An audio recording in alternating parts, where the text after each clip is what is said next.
1997 was considered his breakout year in the Cup Series.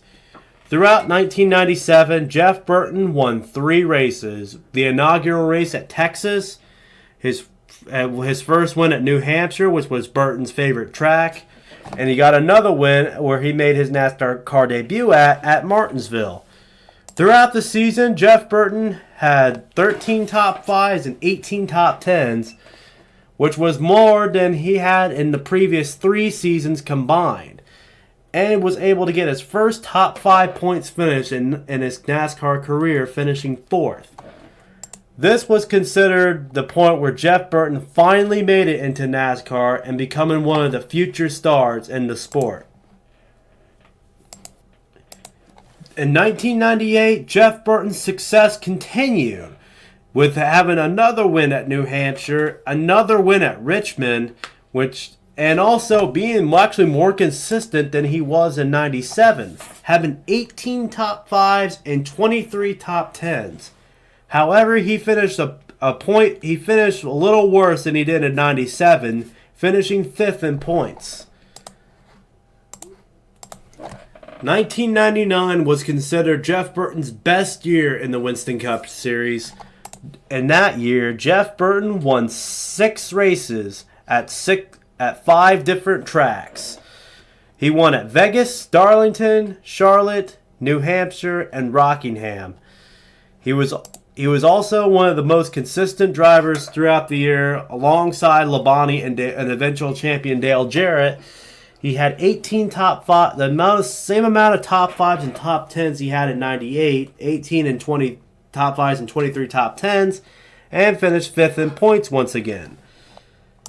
Jeff Burton was considered at his peak during this time of NASCAR, as in the previous few years he finished top 5 in points. However, things got a little bit better for the next year in his career. 2000, Burton's great success continued with winning 4 races at 4 different tracks, and eventually made a record with leaving every single lap at New Hampshire and getting a win, which was one of the very few drivers, at least in modern era, to do that. And then at the end, he finished a career-high 3rd in points after having 15 top 5s and 22 top 10s. However, it was announced that his primary sponsor, Exide Batteries, will not be a part of him in the 2001 season, and eventually gets replaced by new sponsor Citgo, which will sponsor him for the next few years. 2001, however, marked the beginning of the end for Jeff Burton during his Roush time, as he was not as consistent as he was in the previous seasons. Actually struggled to be consistent through most of the year, finishing mostly in the top 15. However, he did manage to get 2 wins, one at the Coca-Cola 600 at Charlotte and winning one more at Phoenix. However, throughout the course of the year, Jeff Burton finished in the top 5 8 times, in the top 10 16 times, though he managed to finish 10th in the points. However, it was the beginning of the struggles for Burton and Roush, as these would be his final 2 wins during his time in the 99 car.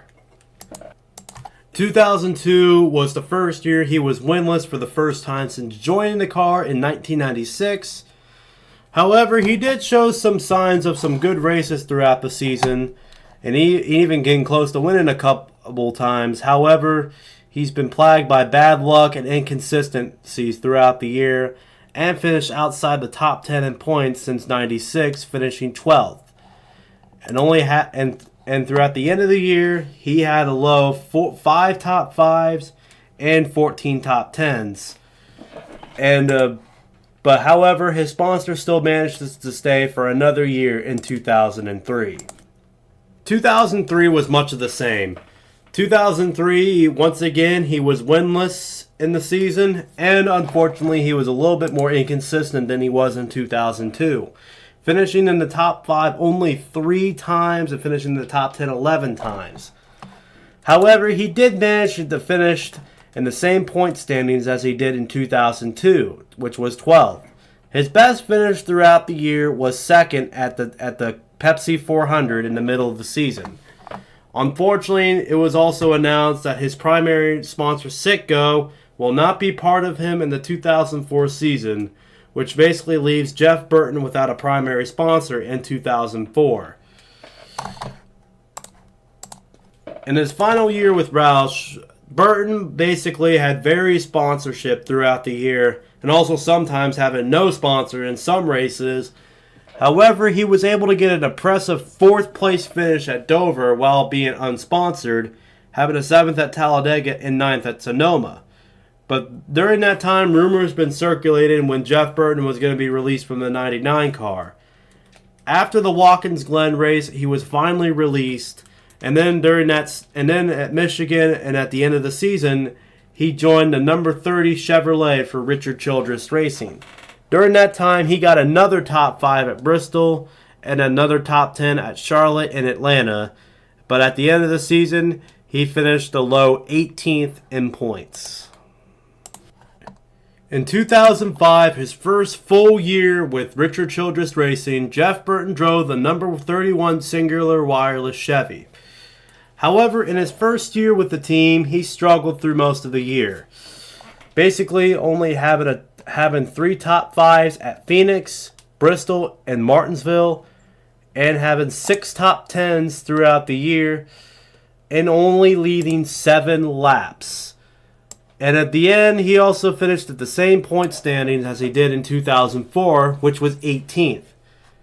And once again, people were circulating, was Jeff Burton's career done? Does he have any more in him?